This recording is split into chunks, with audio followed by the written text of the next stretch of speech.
Ladies and gentlemen, we are live from the heartbeat of America, Flint, Michigan. So I got to play a little bit of catch up here. Just a little backstory. I was so excited for that Michigan State game. I worked third shift, so instead of going to bed when I got out at 7, get a couple of hours of sleep before the big old game, I decided to stay up because I was so excited and messed up my sleep schedule, working 7 days a week on third shift. So I'm back on the saddle again, and I'm feeling good. So we're gonna go back to the MSU game. Shea lights him up for 384 yards, 4 tutters. I don't even think we had 100 yards rushing in the game, and I think Jim was like 1 for 14, I believe it was, or something. If he didn't run for over 100 yards in a game, or the team that he coached rather. And so now he's like 2 and 14, so that was good to see. And Ronnie Bell, 9 receptions, 150 yards. Hadn't gotten to the touchdown area yet until Indiana, but we'll get into that in a little bit. But yeah, speed and space is not dead. It's risen again. We look good. We've unleashed all these receivers these past couple of weeks, and it's been a thing of beauty. The defense is playing fast, physical. These last few weeks, it almost seems like the quarterbacks that we're playing against don't really want to play towards the end of the game just because, they're getting smacked around. But, yeah, the state game was awesome. I know everybody, at least the Michigan fans, really enjoyed it. So that was great. Indiana, I thought that this game was going to be a good indication of how we will be playing against Ohio State. And, they lived up to the task and really put it to Indiana, 39-14. Shea again lights up the scoreboard, 366 yards, 5 touchdowns. My boy Nico Collins, they took the chains off the big fella, and he's had 6 receptions, 165 yards, and 3 touchdowns.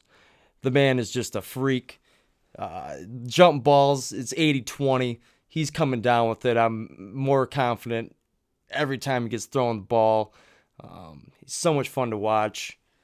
And it's going to be sad when he leaves Michigan because, we're just starting to see what he really, really has, and they're giving him the opportunities.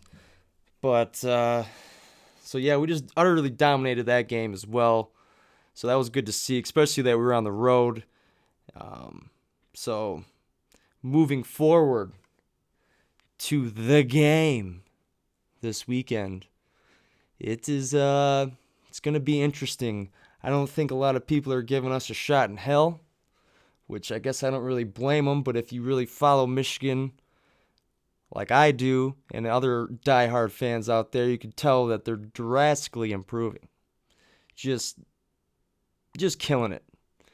This offense, I don't know what clicked or what was going on, but they look like they should have looked the entire year that we were expecting them to look like this.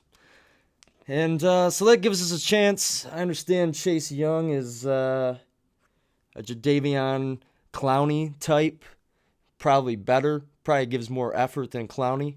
But, we're going to have to block the big fella to win the game. Even if that means putting Bench Mason in the backfield and, keeping that extra blocker in there to make sure he's not hitting Shea. Because, we need Shea to get into that rhythm. That's what I've noticed these last 2 games. He gets in a rhythm and he starts playing super well, especially when he starts using his legs. He gets into the game, and it's just fun to watch. They seem to have a good grasp on the offense. They're throwing deep balls. Nico Collins is taking it to the house on a post. It's just good to see. They're using all the receivers the right way, I think, now. And I think they're all more confident with the offense. So I understand that Ohio State is a complete team, but they also haven't really played many people. I mean, I know they pretty much beat down Penn State, but I think they were kind of lacking a little bit in the second half. I could be wrong. I didn't watch the game. I was sleeping. But I don't know. And the thing that makes me feel good about this game is that it's at home. And Shea Patterson is also undefeated at home, folks. So it's going to be interesting. We have a chance to ruin their season. I'm not guaranteeing anything. I just want our guys to go out there, match their intensity, and I think we'll have a good shot at winning the game at the end. Especially if we play mistake-free football. I think the forecast is supposed to be snowy. So let's welcome Justin Fields out there to the big house with a nice, cold environment. And, let's try to put it to him.